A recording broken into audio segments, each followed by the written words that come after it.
Divini Redemptoris. Sobre el comunismo ateo. Carta encíclica del Papa Pío IX promulgada el 19 de marzo de 1937. 1. Actitud de la Iglesia 2. Doctrina y frutos del comunismo 3. Doctrina de la Iglesia 4. Recursos y medios. La promesa de un Redentor ilumina la primera página de la historia de la humanidad, por eso la segura esperanza de tiempos mejores alivió el pesar del paraíso perdido y acompañó al género humano en su atribulado camino, hasta que, cuando vino la plenitud de los tiempos, el Salvador del mundo, viniendo a la tierra, colmó la expectación e inauguró una nueva civilización universal, la civilización cristiana, inmensamente superior a la que hasta entonces trabajosamente había alcanzado el hombre en algunos pueblos más privilegiados. 2. Pero, como triste herencia del pecado original, quedó en el mundo la lucha entre el bien y el mal, y el antiguo tentador nunca ha desistido de engañar a la humanidad con falaces promesas. Por eso en el curso de los siglos se han ido sucediendo unas a otras las convulsiones hasta llegar a la revolución de nuestros días, desencadenada ya, o que amenaza, puede decirse, en todas partes y que supera en amplitud y violencia a cuanto hubo de sufrirse en las precedentes persecuciones contra la Iglesia. Pueblos enteros están en peligro de caer de nuevo en una barbarie peor que aquella en que aún yacía la mayor parte del mundo al aparecer el Redentor. 3. Este peligro tan amenazador, ya lo habéis comprendido, venerables hermanos, es el comunismo bolchevique y ateo, que tiende a derrumbar el orden social y a socavar los fundamentos mismos de la civilización cristiana. Actitud de la Iglesia. Condenaciones anteriores. Necesidad de otro documento solemne. Condenaciones anteriores. 4. Frente a esta amenaza, la Iglesia católica no podía callar y no calló. No calló, sobre todo, esta sede apostólica, que sabe como su misión especialísima es la defensa de la verdad y de la justicia y de todos aquellos bienes eternos que el comunismo ateo desconoce y combate. Desde los tiempos en que algunos grupos intelectuales pretendieron liberar la civilización humana de las cadenas de la moral y de la religión, nuestros predecesores llamaron, abierta y explícitamente, la atención del mundo sobre las consecuencias de la descristianización de la sociedad humana. Y por lo que hace al comunismo, ya desde el 1846 nuestro venerado predecesor Pío IX, pronunció una solemne condenación, confirmada después en el Syllabus, contra la nefanda doctrina del llamado comunismo, tan contraria al mismo derecho natural, la cual, una vez admitida, llevaría a la radical subversión de los derechos, bienes y propiedades de todos y aún de la misma sociedad humana. Más tarde, otro predecesor, León XIII, en la encíclica Quod Apostolici Muneris, lo definía mortal pestilencia que serpentea por las más íntimas entrañas de la sociedad humana y conduce al peligro extremo de la ruina, y con clarividencia indicaba que el ateísmo de las masas populares en la época del tecnicismo, traía su origen de aquella filosofía, que de siglos atrás se afanaba por lograr que la ciencia y la vida se separasen de la fe y de la Iglesia. Actos del presente pontificado. 5. También durante nuestro pontificado, hemos denunciado a menudo y con apremiante insistencia las corrientes ateas que crecían amenazadoras. Cuando, en 1924, nuestra misión de socorro volvía de la Unión Soviética, condenamos los errores y métodos de los comunistas, en una alocución especial, dirigida al mundo entero. Y en nuestras encíclicas Miserentissimus Redemptor, 40º anno, Caritate Christi, Acerba Animi, Dilectissima Nobis, elevamos solemne protesta contra las persecuciones desencadenadas en Rusia, México y España, y no se ha apagado aún el eco universal de aquellas alocuciones, que pronunciamos el año pasado con motivo de la inauguración de la Exposición Mundial de la Prensa Católica, de la audiencia a los prófugos españoles y del mensaje de Navidad. Hasta los más encarnizados enemigos de la Iglesia, que desde Moscú dirigen esta lucha contra la civilización cristiana, atestiguan con sus ininterrumpidos ataques de palabra y obra que el papado, también en nuestros días, continúa fielmente tutelando el santuario de la religión cristiana, y que ha llamado la atención sobre el peligro comunista con más frecuencia y de modo más persuasivo que cualquier otra autoridad pública terrenal. Necesidad de otro documento solemne. 6. Pero, a pesar de estas repetidas advertencias paternas, que vosotros, venerables hermanos, con gran satisfacción nuestra, habéis tan fielmente transmitido y comentado a los fieles en tantas recientes pastorales, algunas de ellas colectivas, el peligro se va agravando cada día más bajo el impulso de hábiles agitadores. Por eso nos creemos en el deber de elevar de nuevo nuestra voz con un documento aún más solemne, como es costumbre de esta sede apostólica, maestra de la verdad, y como lo pide el hecho de que todo el mundo católico desea ya un documento de esta clase. Y confiamos que el eco de nuestra voz llegará a donde quiera que haya mentes libres de prejuicios y corazones sinceramente deseosos del bien de la humanidad, tanto más, cuanto que nuestras palabras se hallan hoy confirmadas dolorosamente por el espectáculo de los amargos frutos producidos por las ideas subversivas, frutos que habíamos previsto y anunciado, y que espantosamente se multiplican de hecho en los países dominados ya por el mal, o se ciernen amenazadores sobre todos los demás países del mundo. 7. Una vez más, por lo tanto, queremos exponer en breve síntesis los principios del comunismo ateo, tal como se manifiestan principalmente en el bolchevismo, y mostrar sus métodos de acción, contraponemos a esos falsos principios la luminosa doctrina de la Iglesia e inculcamos de nuevo, con insistencia, los medios con los que la civilización cristiana, la única civitas verdaderamente humana, puede librarse de este satánico azote y desarrollarse mejor para el verdadero bienestar de la sociedad humana. Doctrina y frutos del comunismo. Falso ideal. 8. El comunismo de hoy, de modo más acentuado que otros movimientos similares del pasado, contiene en sí una idea de falsa redención. Un pseudo-ideal de justicia, de igualdad y de fraternidad en el trabajo. Impregna toda su doctrina y toda su actividad con cierto falso misticismo que comunica a las masas, halagadas por falaces promesas, un ímpetu y entusiasmo contagiosos, especialmente en tiempos como los nuestros, en los que a la defectuosa distribución de los bienes de este mundo ha seguido una miseria, que no es la normal. Más aún, se hace gala de este pseudo-ideal, como si él hubiera sido el iniciador de cierto progreso económico, el cual, cuando es real, se explica por otras causas muy distintas, como son la intensificación de la producción industrial en países que casi carecían de ella, la explotación de enormes riquezas naturales, y el uso de métodos inhumanos para efectuar grandes trabajos a poca costa. Materialismo de Marx. 9. La doctrina, que el comunismo oculta bajo apariencias a veces tan seductoras, se funda hoy esencialmente en los principios del materialismo, llamado dialéctico e histórico, ya proclamados por Marx, y cuya única genuina interpretación pretenden poseer los teorizantes del bolchevismo. Esta doctrina enseña que no existe más que una sola realidad, la materia, con sus fuerzas ciegas, la planta, el animal, el hombre son el resultado de su evolución. La misma sociedad humana no es sino una apariencia y una forma de la materia, que evoluciona del modo dicho, y que por ineludible necesidad tiende, en un perpetuo conflicto de fuerzas, hacia la síntesis final, una sociedad sin clases. En semejante doctrina es evidente que no queda ya lugar para la idea de Dios, no existe diferencia entre el espíritu y la materia, ni entre el cuerpo y el alma, ni sobrevive el alma a la muerte, ni por consiguiente puede haber esperanza alguna de otra vida. Insistiendo en el aspecto dialéctico de su materialismo, los comunistas sostienen que los hombres pueden acelerar el conflicto que ha de conducir al mundo hacia la síntesis final. De ahí sus esfuerzos para hacer más agudos los antagonismos que surgen entre las diversas clases de la sociedad. La lucha de clases, con sus odios y destrucciones, toma el aspecto de una cruzada por el progreso de la humanidad. En cambio, todas las fuerzas, sean las que fueren, que se oponen a esas violencias sistemáticas, deben ser aniquiladas como enemigas del género humano. El hombre y la familia. 10. El comunismo, además, despoja al hombre de su libertad, principio espiritual de su conducta moral, quita toda dignidad a la persona humana y todo freno moral contra el asalto de los estímulos ciegos. No reconoce al individuo, frente a la colectividad, ningún derecho natural de la personalidad humana, porque ésta, en la teoría comunista, es solo una simple rueda engranada en el sistema. En las relaciones de los hombres entre sí, sostiene el principio de la absoluta igualdad, rechazando toda jerarquía y autoridad establecida por Dios, incluso la de los padres. Todo eso que los hombres llaman autoridad y subordinación se deriva de la colectividad como de su primera y única fuente. Ni concede a los individuos derecho alguno de propiedad sobre los bienes naturales y sobre los medios de producción, porque, al ser estos una fuente de otros bienes, su posesión conduciría al predominio de un hombre sobre los demás. Por eso precisamente, por ser la fuente originaria de toda esclavitud económica, deberá ser destruida radicalmente tal forma de propiedad privada. 11. Naturalmente, esta doctrina, al negar a la vida humana todo carácter sagrado y espiritual, hace del matrimonio y de la familia una institución puramente convencional y civil, o sea, el fruto de un determinado sistema económico, niega la existencia de un vínculo matrimonial de naturaleza jurídico-moral que esté por encima del arbitrio de los individuos y de la colectividad, y por consiguiente, niega también su indisolubilidad. En particular, no existe para el comunismo nada que ligue a la mujer con la familia y la casa. Al proclamar el principio de la emancipación de la mujer, la separa de la vida doméstica y del cuidado de los hijos para arrastrarla a la vida pública y a la producción colectiva en la misma medida que al hombre. Se dejará a la colectividad el cuidado del hogar y de la prole. Niega, finalmente, a los padres el derecho a la educación, porque éste es considerado como un derecho exclusivo de la comunidad, y solo en su nombre y por mandato suyo lo pueden ejercer los padres. Lo que sería la sociedad. 12. ¿Qué sería, pues, la sociedad humana basada sobre tales fundamentos materialistas? Sería una colectividad sin más jerarquía que la del sistema económico.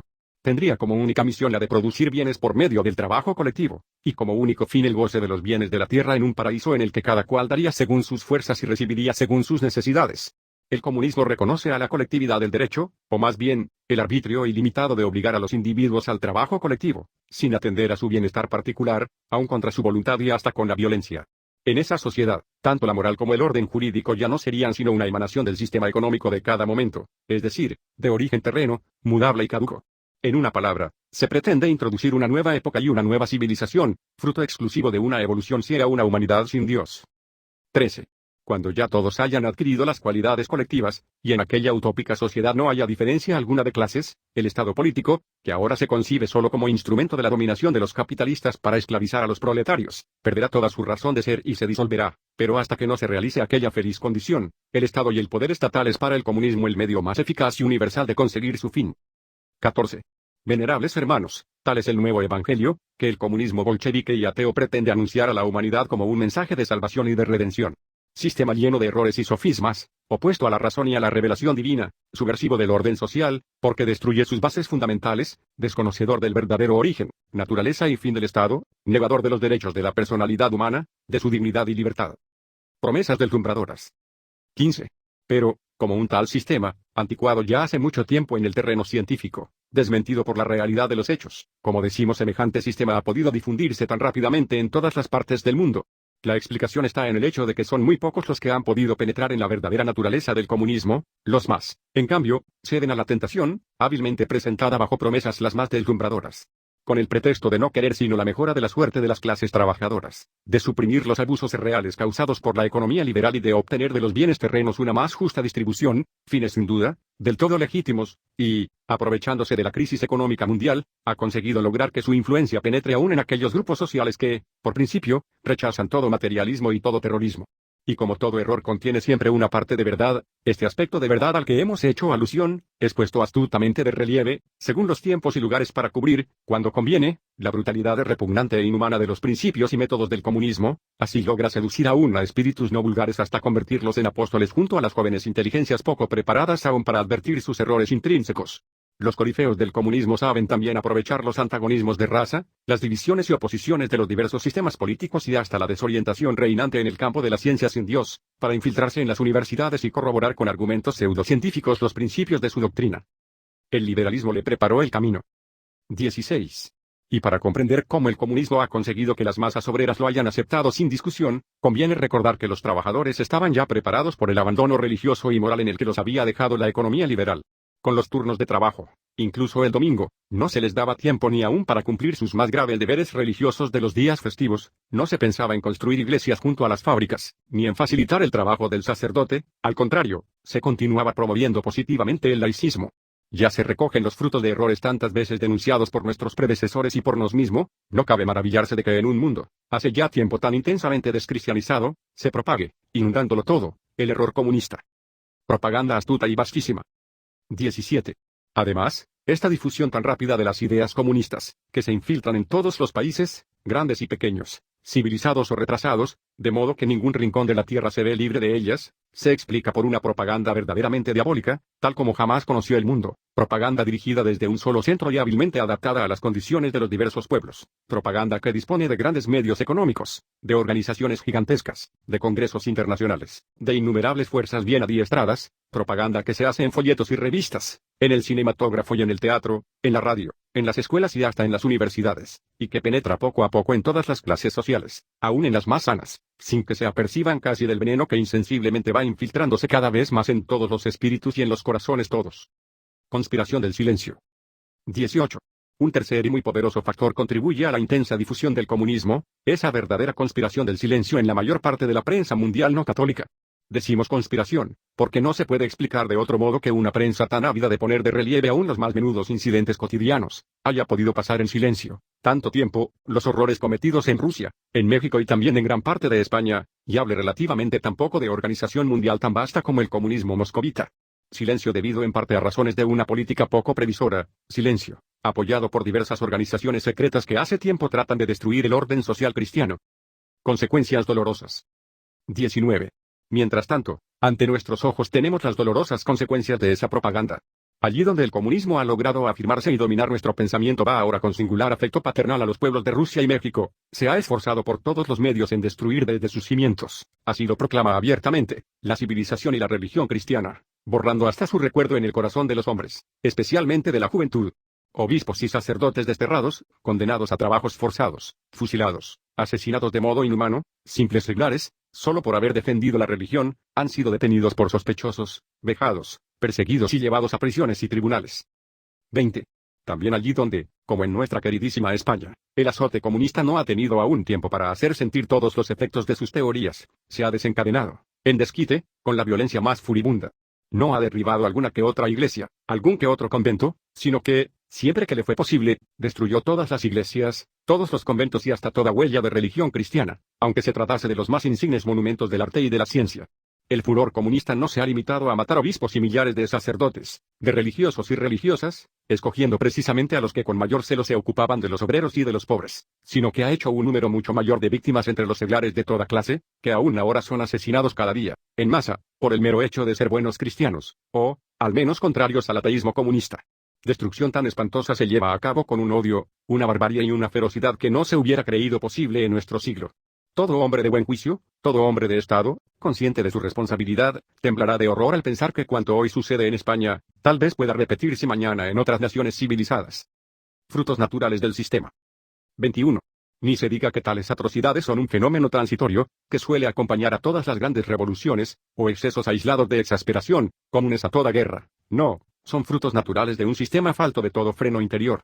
El hombre, individual y socialmente, necesita un freno. Hasta los pueblos bárbaros tuvieron ese freno en la ley natural, esculpida por Dios en el alma de todo hombre. Y cuando esta ley natural fue mejor observada, se vio cómo antiguas naciones se levantaban a una grandeza que deslumbra aún, más de lo que convendría, a ciertos observadores superficiales de la historia humana. Pero cuando del corazón de los hombres se arranca hasta la idea misma de Dios, las pasiones desbordadas los empujarán necesariamente a la barbarie más feroz. Lucha contra todo lo divino. 22. Ese es, desgraciadamente, el espectáculo que contemplamos. Por primera vez en la historia, asistimos a una lucha fríamente intentada y arteramente preparada por el hombre contra todo lo que es divino. El comunismo es, por naturaleza, antirreligioso, y considera la religión como el opio del pueblo porque los principios religiosos, que hablan de la vida de ultratumba, impiden que el proletario aspire a la conquista del paraíso soviético, que es de este mundo. El terrorismo. 23. Pero no se pisotea impunemente la ley natural, ni al autor de ella. El comunismo no ha podido ni podrá realizar su ideal, ni siquiera en el campo puramente económico. Es verdad que en Rusia ha contribuido a liberar hombres y cosas de una larga y secular inercia, y a obtener con toda suerte de medios, frecuentemente sin escrúpulos, algún éxito material, pero sabemos por testimonios no sospechosos, algunos muy recientes, que, de hecho, ni en eso siquiera ha obtenido el fin que había prometido. Esto, dejando aparte la esclavitud que el terrorismo ha impuesto a millones de hombres, aún en el campo económico es necesaria alguna moral, algún sentimiento moral de responsabilidad, para el cual no hay lugar en un sistema puramente materialista, como el comunismo. Para sustituir tal sentimiento, ya no queda sino el terrorismo, como el que ahora vemos en Rusia, donde antiguos camaradas de conspiración y de lucha se destrozan unos a otros, terrorismo que, además, no logra contener, no ya la corrupción de las costumbres, pero tampoco la disolución del organismo social. Paternal recuerdo. 24. Al hablar así, no queremos en modo alguno condenar en masa a los pueblos de la Unión Soviética, por los que sentimos el más vivo afecto paternal. Sabemos que no pocos de ellos gimen bajo el duro yugo impuesto a la fuerza por hombres en su mayoría extraños a los verdaderos intereses del país, y reconocernos que otros mucho han sido engañados con falaces esperanzas. Lo que nos condenamos, es el sistema, sus autores y sus fautores, que han considerado a Rusia como el terreno más apto para poner en práctica una teoría elaborada ya hace decenios, y que desde allí siguen propagando por todo el mundo. Doctrina de la Iglesia. Suprema realidad, Dios. Hombre y familia. 25. Expuestos ya los errores y los medios violentos y engañosos del comunismo bolchevique y ateo, es hora ya, venerables hermanos, de oponerles brevemente la verdadera noción de la civitas humana, de la sociedad humana, cual por medio de la Iglesia, Magistra Gentium nos la enseñan la razón y la revelación, y tal cual vosotros ya la conocéis. Suprema realidad, Dios. 26. Por encima de toda otra realidad está el sumo, único, supremo ser, Dios, creador omnipotente de todas las cosas, juez infinitamente sabio y justo de todos los hombres. Esta suprema realidad, Dios, es la condenación más absoluta de las desvergonzadas mentiras del comunismo. Y no es que Dios exista, porque así los hombres lo creen, sino porque Él existe, creen en Él y elevan a Él sus súplicas cuantos no cierran voluntariamente los ojos ante la verdad. Hombre y familia. 27. Cuanto a lo que la razón y la fe dicen del hombre, nos lo hemos expuesto en sus puntos fundamentales en la encíclica sobre la educación cristiana.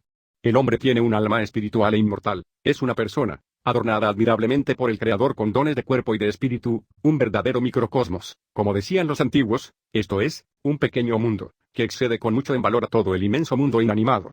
Dios solo es su último fin, en esta vida y en la otra. La gracia santificante lo eleva al grado de Hijo de Dios y lo incorpora al reino de Dios en el cuerpo místico de Cristo. Además, Dios lo ha dotado con múltiples y variadas prerrogativas, derecho a la vida, a la integridad del cuerpo, a los medios necesarios para la existencia, derecho de tender a su último fin por el camino trazado por Dios, derecho de asociación, de propiedad y del uso de la propiedad. 28. Así como el matrimonio y el derecho a su uso natural son de origen divino, así también la constitución y prerrogativas fundamentales de la familia han sido determinadas y fijadas por el Creador mismo, no por voluntad humana ni por factores económicos. De esto hemos hablado largamente en la encíclica sobre el matrimonio cristiano y en la otra, ya citada, sobre la educación. ¿Qué es la sociedad? 29. Al mismo tiempo Dios destinó también al hombre para vivir en la sociedad civil, exigida por su propia naturaleza. En el plan del Creador, la sociedad es un medio natural que el hombre puede y debe usar para obtener su fin, pues la sociedad humana es para el hombre, y no al contrario. Lo cual no ha de entenderse en el sentido del liberalismo individualista, que subordina la sociedad al uso egoísta del individuo, sino solo en el sentido de que, por la unión orgánica con la sociedad, se haga posible a todos, mediante la mutua colaboración, la realización de la verdadera felicidad terrena, además, que en la sociedad se desarrollan todas las cualidades individuales y sociales innatas en la naturaleza humana, las cuales, superando el interés inmediato del momento, reflejan en la sociedad la perfección divina, lo cual no puede verificarse en el hombre aislado. Pero aún esta finalidad dice, en último análisis, relaciona al hombre, para que, al reconocer el reflejo de la perfección divina, lo convierta en alabanza y adoración del Creador. Solo y no la colectividad en sí, solo el hombre, la persona humana, está dotado de razón y de voluntad moralmente libre. 30. Por lo tanto, así como el hombre no puede sustraerse a los deberes para con la sociedad civil, impuestos por Dios, y así como los representantes de la autoridad tienen el derecho de obligarle a su cumplimiento cuando lo rehúsa ilegítimamente, así también la sociedad no puede privar al hombre de los derechos personales que le han sido concedidos por el Creador. Antes hemos aludido a los más importantes, ni hacer, por principio, imposible su uso. Es, pues, conforme a la razón y a sus exigencias, que en último término todas las cosas de la tierra estén ordenadas a la persona humana, para que por su medio hallen el camino hacia el Creador. Y al hombre, a la persona humana, se aplica lo que el apóstol de las gentes escribe a los corintios sobre el plan divino de la salvación cristiana. Todo es vuestro, vosotros sois de Cristo, Cristo es de Dios. Mientras el comunismo empobrece a la persona humana, invirtiendo el orden en las relaciones del hombre y de la sociedad, ved las alturas a que la razón y la revelación elevan a aquella. 31. Los principios directivos del orden económico-social fueron expuestos en la encíclica social de León XIII sobre la cuestión obrera, y, adaptados a las exigencias de los tiempos presentes, en nuestra encíclica sobre la restauración del orden social. Además, insistiendo de nuevo en la doctrina secular de la Iglesia sobre el carácter individual y social de la propiedad privada, nos hemos precisado el derecho y la dignidad del trabajo, las relaciones de apoyo mutuo y de ayuda que deben existir entre los poseedores del capital y los trabajadores, el salario debido en estricta justicia al obrero, para sí y para su familia. 32. En la misma encíclica demostramos que los medios para salvar al mundo actual de la triste ruina en que el liberalismo amoral lo ha hundido, no consisten ni en la lucha de clases ni en el terror, mucho menos aún en el abuso autocrático del poder estatal, sino en la penetración de la justicia social y del sentimiento de la caridad cristiana en el orden económico y social. Demostramos cómo debe restaurarse la verdadera prosperidad según los principios de un sano corporativismo que respete la debida jerarquía social, y cómo todas las corporaciones deben unirse en unidad armónica, inspiradas en el principio del bien común de la sociedad. La misión más genuina y principal del poder público y civil consiste en promover eficazmente la armonía y la coordinación de todas las fuerzas sociales. Jerarquía social y prerrogativas del Estado. 33. Para asegurar esta colaboración orgánica y llegar a la tranquilidad, la doctrina católica reivindica para el Estado la dignidad y autoridad de defensor vigilante y previsor de los derechos divinos y humanos, sobre los que la Sagrada Escritura y los padres de la Iglesia insisten con tanta frecuencia. No es verdad que todos tengan derechos iguales en la sociedad civil, y que no exista jerarquía legítima. Bástenos recordar las encíclicas de León XIII, antes citadas, especialmente las relativas al poder del Estado y a la constitución cristiana del Estado. En ellas se encuentra el católico luminosamente expuestos los principios de la razón y de la fe, que le harán capaz de defenderse contra los errores y los peligros de la concepción estatal comunista. La expoliación de los derechos y la esclavización del hombre, la negación del origen trascendente y primigenio del Estado y del poder estatal, el horrible abuso del poder público al servicio del terrorismo colectivista, son precisamente todo lo contrario de lo que exigen la ética natural y la voluntad del Creador. Tanto la persona humana como la sociedad civil tienen su origen en el Creador, que las ha ordenado mutuamente la una para la otra. Por consiguiente, ninguna de las dos puede eximirse de los deberes correlativos, ni negar o disminuir sus derechos. El Creador mismo ha regulado esta mutua relación en sus líneas fundamentales, y es una injusta usurpación la que se arroga el comunismo al imponer, en lugar de la ley divina, basada en los inmutables principios de la verdad y de la caridad, un programa político de partido, que dimana del arbitrio humano y está lleno de odio.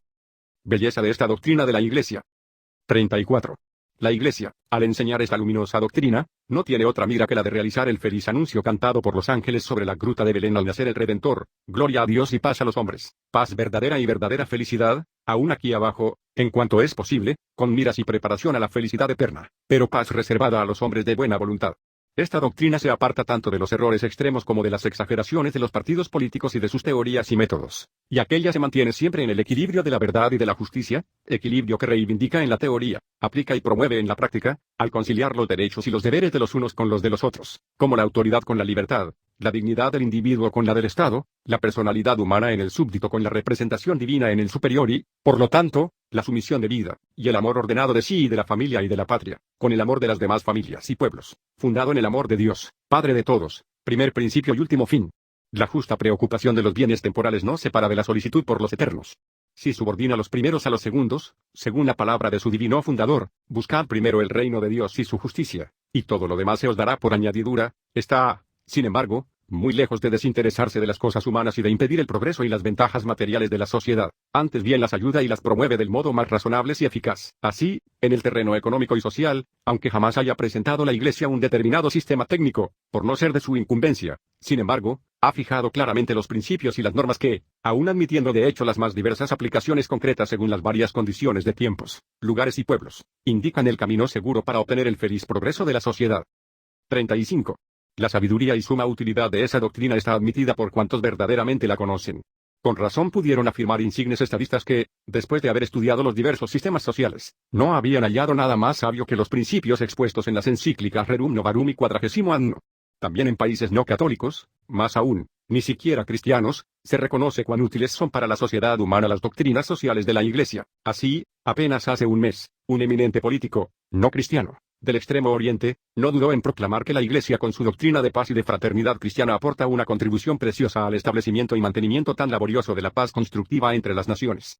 Hasta los mismos comunistas, según sabemos por relaciones fidedignas que de todas partes afluyen a este centro de la cristiandad, si no están del todo corrompidos, cuando se les expone la doctrina social de la Iglesia, reconocen su superioridad sobre las doctrinas de sus jefes y maestros.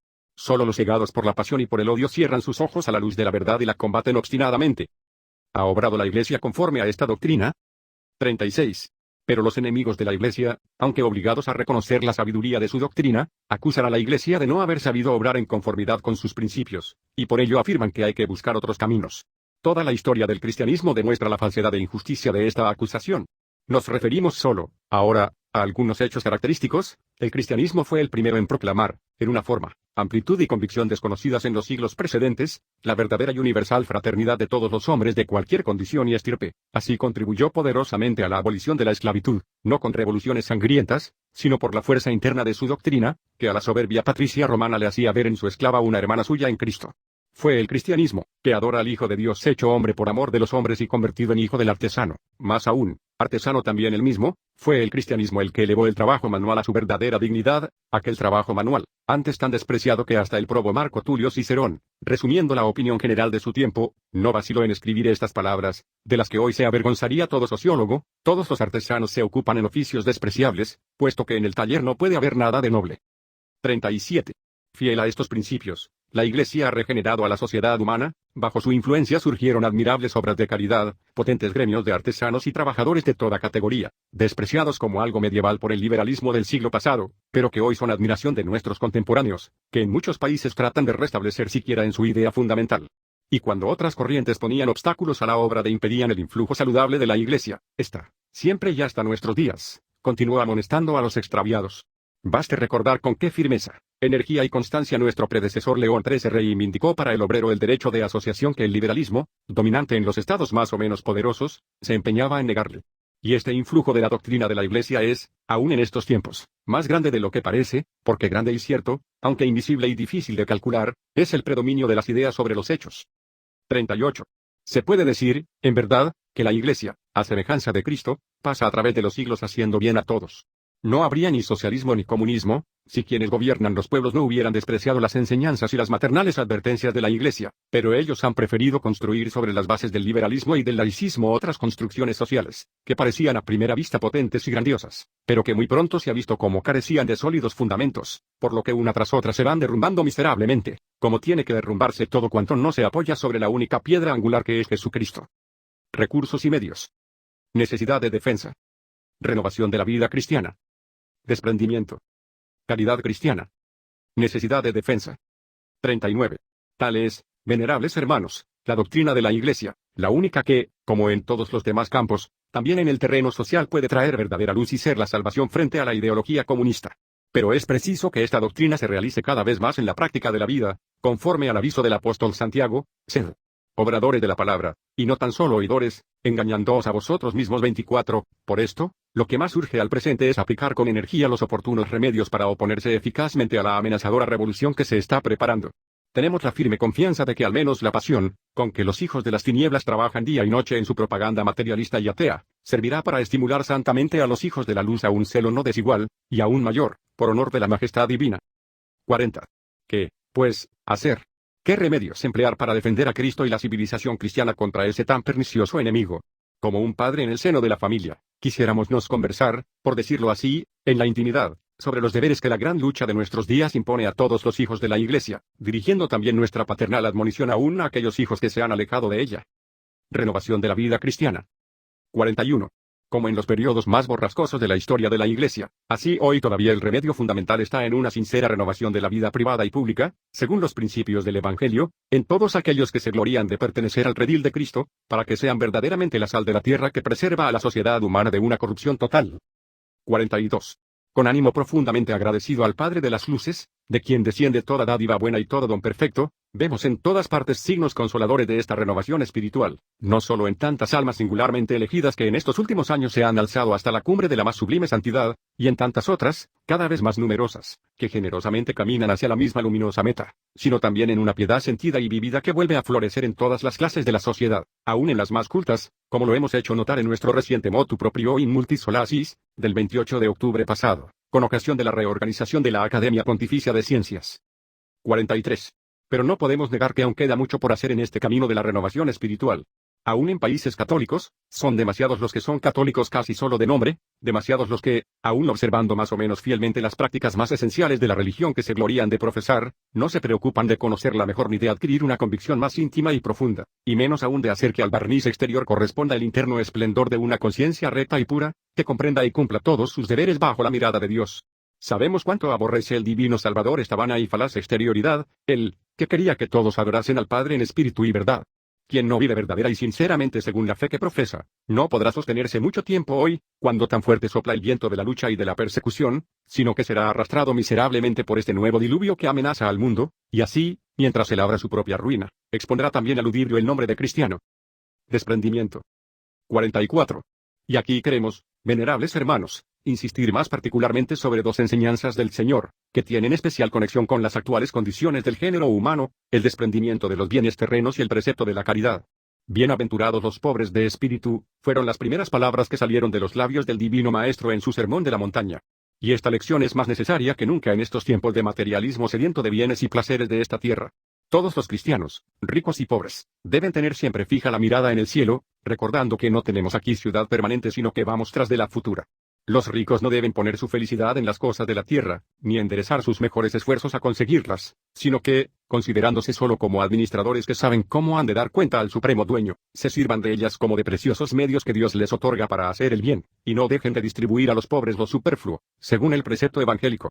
De lo contrario, se verificará en ellos y en sus riquezas la severa sentencia de Santiago apóstol: Ea, pues, ricos, llorad, levantad el grito en vista de las desdichas que han de sobreveniros.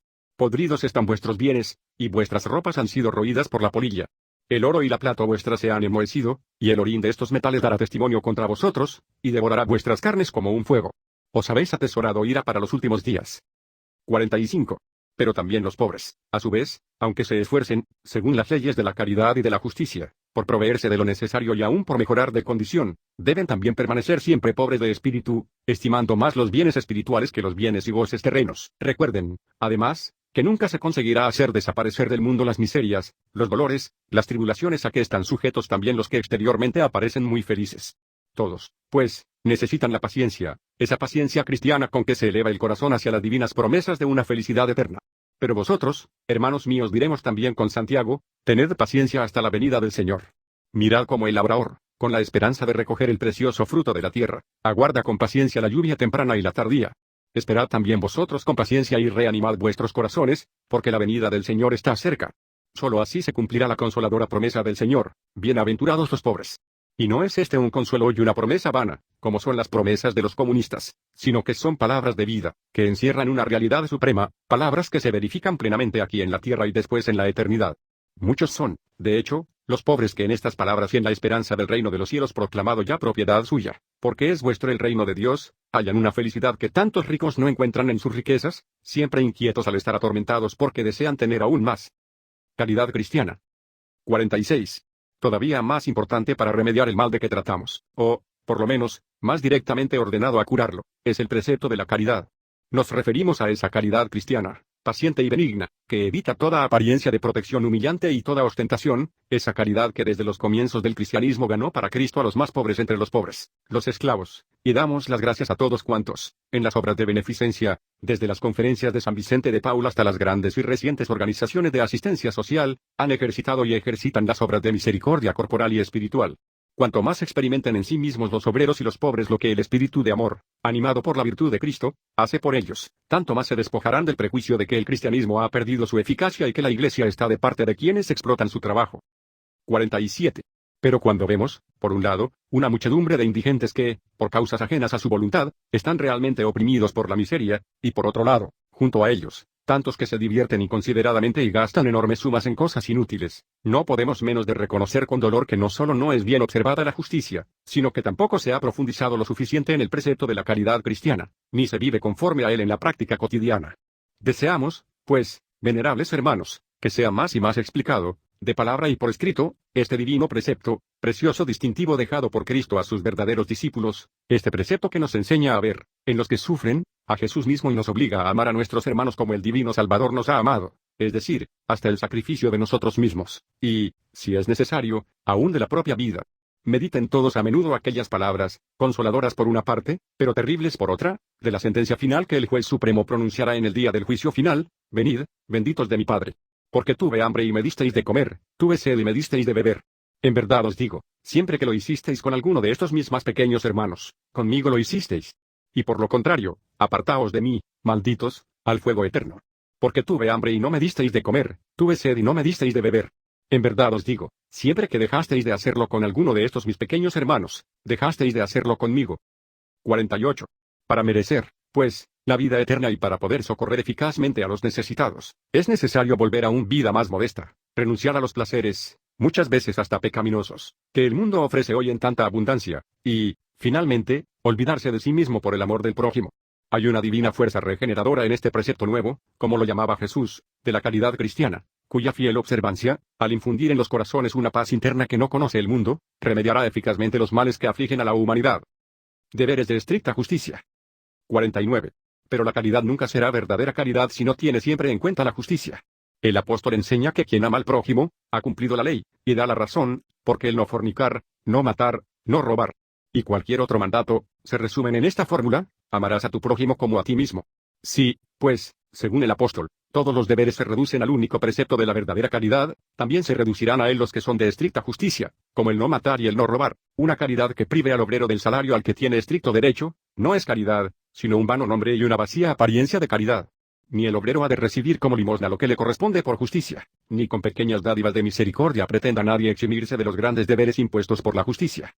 La caridad y la justicia imponen deberes, con frecuencia acerca del mismo objeto, pero bajo diversos aspectos, y los obreros, por razón de su propia dignidad, tienen pleno derecho a mostrarse muy sensibles en la exigencia de los deberes que los demás tienen para con ellos. 50. Por esto nos dirigimos de modo particular a vosotros, patronos e industriales cristianos, cuya tarea es a menudo tan difícil porque padecéis la pesada herencia de los errores de un régimen económico injusto que ha ejercitado su ruinoso influjo durante varias generaciones. Acordaos de vuestra responsabilidad.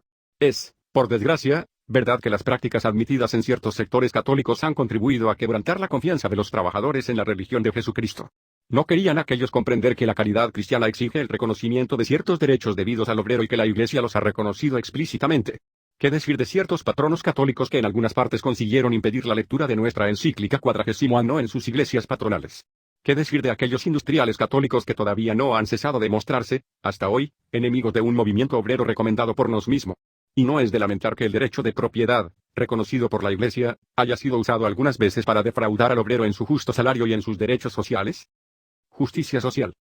51. En efecto, además de la justicia conmutativa, existe la justicia social, que impone también deberes a los que ni patronos ni obreros se pueden sustraer. Y precisamente es propio de la justicia social el exigir de los individuos todo cuanto es necesario al bien común. Pero así como en el organismo viviente no se provee al todo si no se da a cada parte y a cada miembro cuanto necesitan para ejercer sus funciones, así tampoco se puede proveer al organismo social y al bien de toda la sociedad si no se da a cada parte y a cada miembro, es decir, a los hombres dotados de la dignidad de persona, cuanto necesitan para cumplir sus funciones sociales. La realización de la justicia social dará como fruto una intensa actividad de toda la vida económica desarrollada en la tranquilidad y en el orden, y se pondrá así de relieve la salud del cuerpo social, del mismo modo que la salud del cuerpo humano se reconoce en la actividad armónica, al mismo tiempo que plena y fructuosa, de todo el organismo. 52. Pero no se puede decir que se haya satisfecho a la justicia social si los obreros no tienen asegurado su propio sustento y el de sus familias con un salario proporcionado a este fin, si no se les facilita la ocasión de adquirir alguna modesta fortuna, previniendo así la plaga del pauperismo universal, si no se toman precauciones en su favor, con seguros públicos y privados para el tiempo de vejez, de enfermedad o de paro. En una palabra, para repetir lo que dijimos en nuestra encíclica 40 Anno, la economía social quedará sólidamente constituida y alcanzará sus fines solo cuando a todos y a cada uno de los socios se les provea de todos los bienes que las riquezas y subsidios naturales, la técnica y la constitución social del hecho económico puedan ofrecer. Esos bienes deben ser tan suficientemente abundantes que satisfagan las necesidades y comodidades honestas, y eleven a los hombres a aquella condición de vida más feliz que, administrada prudentemente, no solo no impide la virtud, sino que la favorece en gran manera. 53.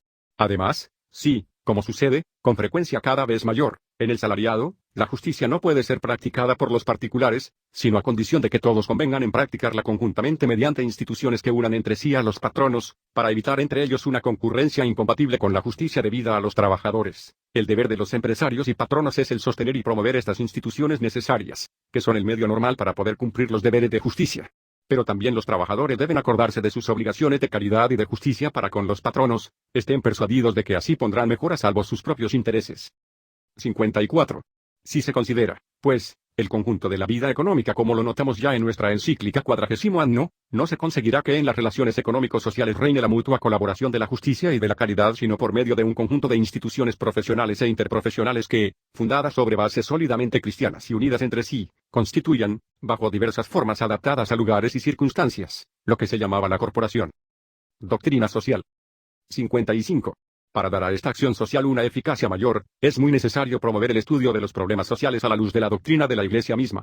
Si el modo de proceder de algunos católicos ha dejado que desear en el campo económico-social, con frecuencia ello se debe a que no han conocido suficientemente ni meditado las enseñanzas de los sumos pontífices en la materia. Por esto es sumamente necesario que en todas las clases de la sociedad se promueva una más intensa formación social, correspondiente al diverso grado de cultura intelectual, y se procure con toda solicitud y por todos medios la más amplia difusión de las enseñanzas de la Iglesia aún entre la clase obrera. Ilumínense las mentes con la segura luz de la doctrina católica, muévanse las voluntades a seguirla y aplicarla como norma de una vida recta, por el cumplimiento concienzudo de los múltiples deberes sociales.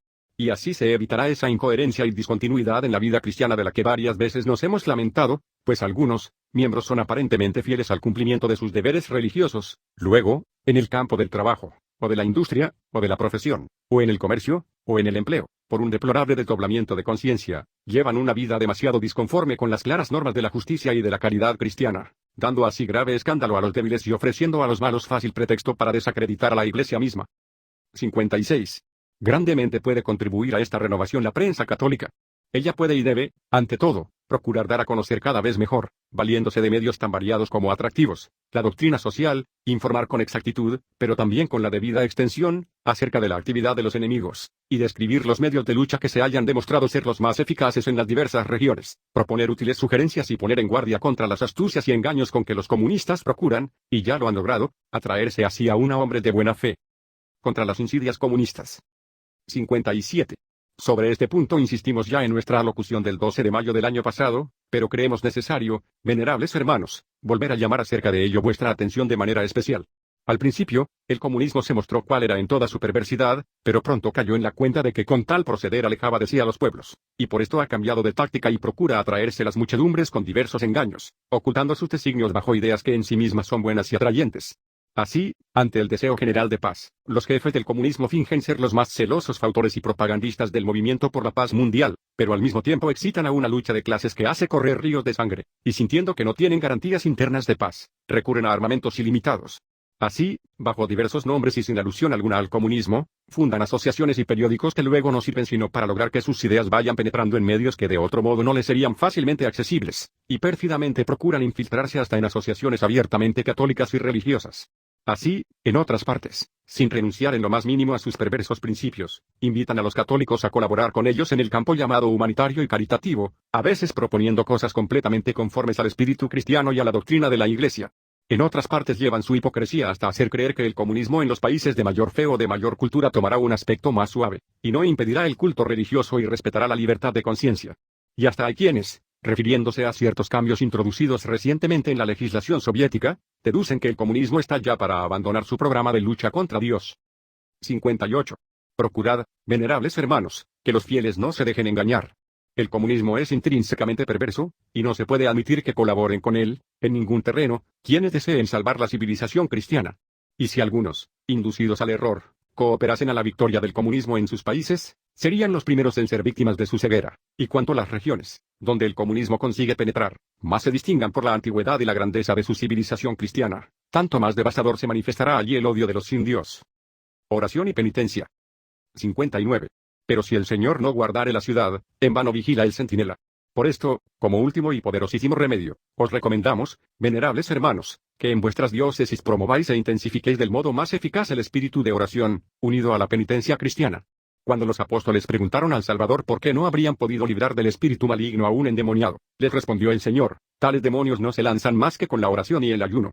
Tampoco podrá ser vencido el mal que hoy atormenta a la humanidad sino con una santa y universal cruzada de oración y de penitencia, y recomendamos singularmente a las órdenes contemplativas, masculinas y femeninas, que redoblen sus súplicas y sacrificios para impetrar del cielo una poderosa ayuda a la Iglesia en las luchas presentes, con la poderosa intercesión de la Virgen Inmaculada, la cual, así como un día aplastó la cabeza de la antigua serpiente, así también es hoy segura defensa e invencible auxilio de los cristianos. Ministros y auxiliares de esta obra social de la Iglesia. Sacerdotes. 60. Para la obra mundial de salvación que hemos venido describiendo, y para la aplicación de los remedios que quedan brevemente apuntados, los sacerdotes son los que ocupan el primer puesto entre los ministros y obreros evangélicos designados por el Divino Rey Jesucristo. A ellos, por vocación especial, bajo la guía de los sagrados pastores, y en unión de filial obediencia al vicario de Cristo en la tierra, se les ha confiado el cargo de tener encendida en el mundo la antorcha de la fe y de infundir en los fieles aquella confianza sobrenatural con que la Iglesia, en nombre de Cristo, ha combatido y vencido tantas otras batallas. Esta es la victoria que vence al mundo, nuestra fe. 61. De modo particular recordamos a los sacerdotes la exhortación tantas veces repetida por nuestro predecesor León XIII de ir al obrero, exhortación que nos hacemos nuestra, completándola, id al obrero, especialmente al obrero pobre, más aún, en general, id a los pobres, siguiendo en esto las enseñanzas de Jesús y de su Iglesia. Los pobres, en efecto, son los que están más expuestos a las insidias de los agitadores, que explotan su desgraciada condición para encender la envidia contra los ricos y excitarles a tomar por la fuerza lo que les parece que la fortuna les ha negado injustamente, y si el sacerdote no va a los obreros y a los pobres, para prevenirles o para desengañarlos de los prejuicios y falsas teorías, se convertirán en fácil presa de los apóstoles del comunismo. 62. No podemos negar que se ha hecho ya mucho en este sentido, especialmente después de las encíclicas Rerum Novarum y 40 Anno, y saludamos con paterna complacencia el industrioso celo pastoral de tantos obispos y sacerdotes que, con las debidas prudentes cautelas, inventan o prueban nuevos métodos de apostolado adaptados a las exigencias modernas. Pero todo esto es aún demasiado poco para las exigencias de la hora presente.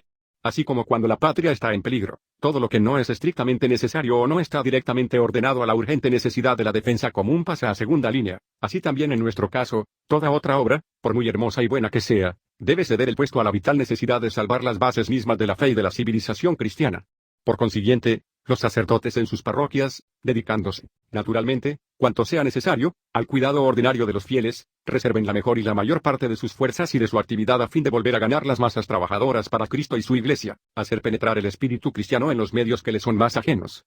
En las masas populares hallarán una inesperada correspondencia y abundancia de frutos que les compensarán del duro trabajo de la primera roturación, como lo hemos visto y lo vemos en Roma y en muchas otras grandes ciudades, donde en las nuevas iglesias que van surgiendo en los barrios periféricos, se ven formarse celosas comunidades parroquiales y se operan verdaderos milagros de conversión entre muchedumbres antes hostiles a la religión, solo porque no la conocían. 63.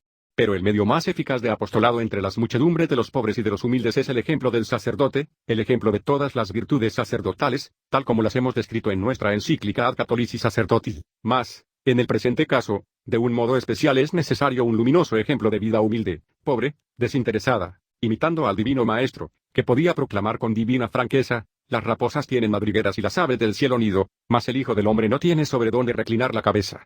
Un sacerdote verdadera y evangélicamente pobre y desinteresado hace milagros de bien en medio del pueblo, como un Vicente de Paúl, un cura de Ars, un Cotolengo, un Don Bosco y tantos otros. Pero un sacerdote avaro e interesado, como lo hemos recordado en la ya citada encíclica, aunque no caiga como Judas, en el abismo de la traición, será por lo menos un vano bronce que resuena y un inútil címbalo que retiñe y, demasiadas veces, un estorbo más que un instrumento de la gracia, en medio del pueblo.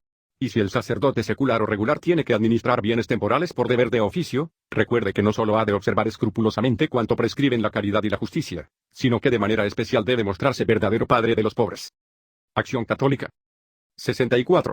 Después de este llamamiento al clero, dirigimos nuestra paternal invitación a nuestros queridísimos hijos seglares que militan en las filas de la Acción Católica, que nos es tan cara y que, como declaramos en otra ocasión, es una ayuda particularmente providencial a la obra de la Iglesia en estas circunstancias tan difíciles. En efecto, la Acción Católica es también apostolado social en cuanto tiende a difundir el reino de Jesucristo, no solo en los individuos, sino también en las familias y en la sociedad. Por esto debe, ante todo, atender a formar con cuidado especial a sus miembros y a prepararlos para las santas batallas del Señor. Para este trabajo formativo, urgente y necesario como nunca, y que debe preceder siempre a la acción directa y efectiva, servirán ciertamente los círculos de estudio, las semanas sociales, los cursos sistematizados de conferencias y todas las demás iniciativas aptas para dar a conocer la solución cristiana de los problemas sociales. 65. Los que militan en la Acción Católica, también preparados y adiestrados, serán los primeros e inmediatos apóstoles de sus compañeros de trabajo y los preciosos auxiliares del sacerdote para llevar la luz de la verdad y para aliviar las graves miserias materiales y espirituales en innumerables zonas que se han hecho refractarias a toda acción de los ministros de Dios por inveterados prejuicios contra el clero o una deplorable apatía religiosa. Así es como, bajo la guía de sacerdotes particularmente expertos, se cooperará esa asistencia religiosa a las clases trabajadoras, que tanto nos preocupa, porque es el medio más apto para preservar a esos amados hijos nuestros de la insidia comunista. 66. Además de este apostolado individual, muchas veces silencioso, pero utilísimo y eficaz, es también propio de la Acción Católica difundir ampliamente por medio de la propaganda oral y escrita los principios fundamentales que han de servir a la construcción de un orden social cristiano, como se desprende de los documentos pontificios. Organizaciones auxiliares. 67. Alrededor de la Acción Católica se alinean las organizaciones que muchas veces hemos recomendado como auxiliares de la misma. A estas organizaciones tan útiles las exhortamos con paternal afecto a que se consagren a la gran misión de que tratamos, porque actualmente supera a todas las demás por su vital importancia. Organizaciones profesionales. 68. Nos pensamos también en las organizaciones profesionales de obreros, de agricultores, de ingenieros, de médicos, de patronos, intelectuales, y otras semejantes, hombres y mujeres, que viven en las mismas condiciones culturales y a quienes la naturaleza misma reúne en agrupaciones homogéneas. Precisamente estos grupos y estas organizaciones están destinados a introducir en la sociedad aquel orden que tuvimos presente en nuestra encíclica 40 Anno, y a difundir así el reconocimiento de la realeza de Cristo en los diversos campos de la cultura y del trabajo. 69. Y si por haberse transformado las condiciones de la vida económica y social, el Estado se ha creído en el deber de intervenir hasta el punto de asistir y regular directamente tales instituciones con peculiares disposiciones legislativas, salvo el respeto debido a la libertad y a las iniciativas privadas, ni aun en esas circunstancias puede la Acción Católica apartarse de la realidad. Con prudencia deberá prestar su contribución de pensamiento, estudiando los nuevos problemas a la luz de la doctrina católica, y la contribución de su actividad por la participación leal y generosa de sus socios en las nuevas formas e instituciones, llevando a ellas el espíritu cristiano, que es siempre principio de orden y de mutua y fraternal colaboración. Llamamiento a los obreros. 70. Una palabra especialmente paternal quisiéramos dirigir aquí a nuestros queridos obreros católicos, jóvenes y adultos, los cuales, tal vez en premio a su fidelidad, a veces heroica en estos tiempos tan difíciles, han recibido una misión muy noble y ardua. Bajo la dirección de sus obispos y de sus sacerdotes, ellos deben traer de nuevo a la Iglesia y a Dios esas inmensas multitudes de hermanos suyos en el trabajo que, exacerbados por no haber sido comprendidos o tratados con la dignidad a que tenían derecho, se han alejado de Dios. Demuestren los obreros católicos con su ejemplo, con sus palabras, a estos hermanos extraviados que la Iglesia es una tierna madre para todos los que trabajan y sufren, y que jamás ha faltado ni faltará a su sagrado deber maternal de defender a sus hijos. Si esta misión que ellos deben cumplir en las minas, en las fábricas, en los talleres, donde quiera que se trabaja, requiere a veces grandes sacrificios, recuerden que el Salvador del mundo ha dado no solo el ejemplo del trabajo, sino también el del sacrificio. Concordia. 71. Finalmente, a todos nuestros hijos de toda clase social, de toda nación, de toda agrupación religiosa o seglar en la Iglesia, quisiéramos dirigir un nuevo y más apremiante llamamiento a la concordia. Muchas veces nuestro corazón paternal ha sido afligido por las divisiones, fútiles frecuentemente en sus causas, pero siempre trágicas en sus consecuencias, que hacen enfrentarse entre sí a los hijos de una misma madre, la Iglesia. Y entonces se ve como los fautores de desórdenes, que no son tan numerosos, aprovechándose de tales discordias, las hacen todavía más estridentes y acaban por lanzar a la lucha, unos contra otros, aún a los mismos católicos. Después de los acontecimientos de los últimos meses, debería parecer superflua nuestra advertencia. Pero la repetimos una vez más para aquellos que no han comprendido o tal vez no quieren comprender. Los que trabajan por aumentar las disensiones entre los católicos toman sobre sí una terrible responsabilidad ante Dios y ante la Iglesia. Llamamiento a todos. 72. Pero en esta lucha, empeñada por el poder de las tinieblas contra la idea misma de la divinidad, querémonos esperar que, además de todos los que se glorían del nombre de Cristo, se muestren dispuestos también cuantos creen en Dios y lo adoran, que son aún la inmensa mayoría de los hombres. Renovamos, por lo tanto, el llamamiento que hace ya 5 años lanzamos en nuestra encíclica Caritate Christi, a fin de que también ellos concurran leal y cordialmente por su parte para apartar de la humanidad el gran peligro que a todos amenaza. Porque como decíamos entonces, el creer en Dios es el fundamento firmísimo de todo orden social y de toda responsabilidad en la tierra, y por esto cuantos no quieren la anarquía y el terror deben con toda energía consagrarse a que los enemigos de la religión no consigan el fin que con tanta claridad han proclamado. Deberes del Estado cristiano. Ayudar a la Iglesia. 73. Hemos expuesto, venerables hermanos, la tarea positiva, de orden doctrinal y práctico a la vez, que la Iglesia asume para sí, en virtud de la misión que Cristo le confió de construir la sociedad cristiana, y, en nuestros tiempos, de combatir y desbaratar los esfuerzos del comunismo, y hemos dirigido un llamamiento a todas y cada una de las clases de la sociedad. A esta misma empresa espiritual de la Iglesia debe el Estado cristiano concurrir positivamente, ayudando en su empeño a la Iglesia con los medios que le son propios, medios exteriores ciertamente, pero que también se refieren no menos, en primer lugar, al bien de las almas. 74. Por esto los Estados pondrán todo cuidado en impedir que la propaganda atea, que destruye todos los fundamentos del orden, haga estragos en sus territorios, porque no podrá haber autoridad sobre la tierra si no se reconoce la autoridad de la majestad divina, ni será firme el juramento que no se haga en el nombre de Dios vivo. Repetimos lo que tantas veces y con tanta insistencia hemos dicho, especialmente en nuestra encíclica Caritate Christi, y, efectivamente, ¿cómo puede mantenerse un contrato cualquiera, y qué valor puede tener un tratado, cuando falta toda garantía de conciencia? ¿Y cómo se puede hablar de garantía de conciencia, cuando se ha perdido la fe en Dios, todo temor de Dios? Quitada esta base, cae con ella toda ley moral, y ningún medio hay que pueda impedir la gradual, pero inevitable ruina de los pueblos, de las familias, del Estado, de la misma civilización humana. Providencias del bien común. 75. Además, el Estado debe emplear todos los medios para crear aquellas condiciones materiales de vida, sin las que no puede subsistir una sociedad ordenada, y para procurar trabajo, especialmente a los padres de familia y a la juventud. Para este fin, induzca a las clases ricas a que, por la urgente necesidad del bien común, tomen sobre sí aquellas cargas sin las cuales la sociedad humana no puede salvarse ni ellas podrían hallar salvación. Pero las providencias que toma el Estado a este fin deben ser tales que alcancen realmente a quienes de hecho tienen en sus manos los mayores capitales y los aumentan continuamente con grave daño de los demás. Prudente administración. 76. El Estado mismo, acordándose de sus responsabilidades ante Dios y ante la sociedad, sirva de ejemplo a todos los demás con una prudente y sobria administración. Hoy más que nunca, la gravísima crisis mundial exige que los que dispongan de fondos enormes, fruto del trabajo y del sudor de millones de ciudadanos, tengan siempre ante los ojos únicamente el bien común y procuren promoverlo lo más posible. Que también los funcionarios y todos los empleados del Estado cumplan por obligación de conciencia sus deberes con fidelidad y desinterés, siguiendo los luminosos ejemplos antiguos y recientes de hombres insignes que, en un trabajo sin descanso, sacrificaron toda su vida por el bien de la patria.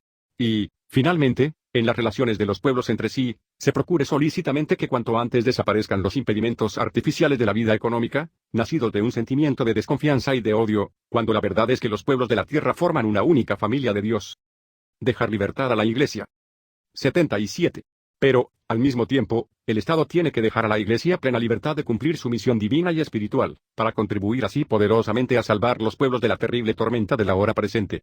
De todas partes se hace hoy un angustioso llamamiento a las fuerzas morales y espirituales, y con razón, porque el mal que se ha de combatir es, ante todo, considerado en su primera fuente, un mal de naturaleza espiritual, y de esta fuente es de donde brotan con una lógica infernal todas las monstruosidades del comunismo. Ahora bien, entre las fuerzas morales y religiosas sobresale incontestablemente la Iglesia católica, y por eso, el bien mismo de la humanidad exige que no se pongan impedimentos a su actividad.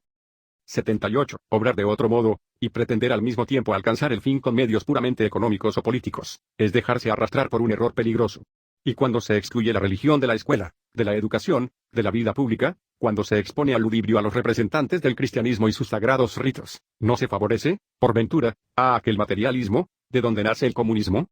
Ni la fuerza, aún mejor organizada, ni los ideales terrenos, por muy grandes y nobles que sean, pueden sofocar un movimiento que tiene sus raíces precisamente en la demasiada estima de los bienes de la tierra. 79. Confiamos que quienes dirigen la suerte de las naciones, por poco que sientan el peligro extremo que hoy amenaza a los pueblos, entenderán cada vez mejor el supremo deber de no impedir a la Iglesia el cumplimiento de su misión, y ello tanto más cuanto que al cumplirla, mientras atiende a la felicidad eterna del hombre, trabaja inseparablemente por la verdadera felicidad temporal. Paternal llamamiento. 80. No podemos terminar esta encíclica sin dirigir una palabra a aquellos hijos nuestros que ya están contagiados, o poco menos, por el mal comunista. Los exhortamos vivamente a que oigan la voz del Padre que los ama, y rogamos al Señor que los ilumine para que abandonen el resbaladizo camino que los lleva a una inmensa y catastrófica ruina, y reconozcan ellos también que el único Salvador es Jesucristo Señor nuestro, pues no se ha dado a los hombres otro nombre debajo del cielo por el cual debamos salvarnos. Conclusión. 81. Y para apresurar la paz de Cristo en el reino de Cristo, por todos tan deseada, ponemos la gran acción de la Iglesia Católica contra el comunismo ateo mundial bajo la égida del poderoso protector de la Iglesia, San José. Él pertenece a la clase obrera y él experimentó el peso de la pobreza en sí y en la Sagrada Familia, de la que era jefe solícito y amante. A él le fue confiado el divino niño, cuando Herodes envió sus sicarios contra él. Con una vida de absoluta fidelidad en el cumplimiento del deber cotidiano, ha dejado un ejemplo de vida a todos los que tienen que ganar el pan con el trabajo de sus manos, y mereció ser llamado el justo, ejemplo viviente de la justicia cristiana que debe dominar en la vida social. 82. Levantando la mirada, nuestra fe ve los nuevos cielos y la nueva tierra de que habla el primer predecesor nuestro, San Pedro. Mientras las promesas de los falsos profetas se resuelven en sangre y lágrimas, brilla con celestial belleza la gran profecía apocalíptica del Redentor del mundo, he aquí que yo renuevo todas las cosas. No nos resta, venerables hermanos, sino elevar las manos paternas y hacer descender sobre vosotros, sobre vuestro clero y pueblo, sobre toda la gran familia católica, la bendición apostólica. Dado en Roma, junto a San Pedro, en la fiesta de San José, patrono de la Iglesia Universal, el 19 de marzo de 1937, año 16º de nuestro pontificado.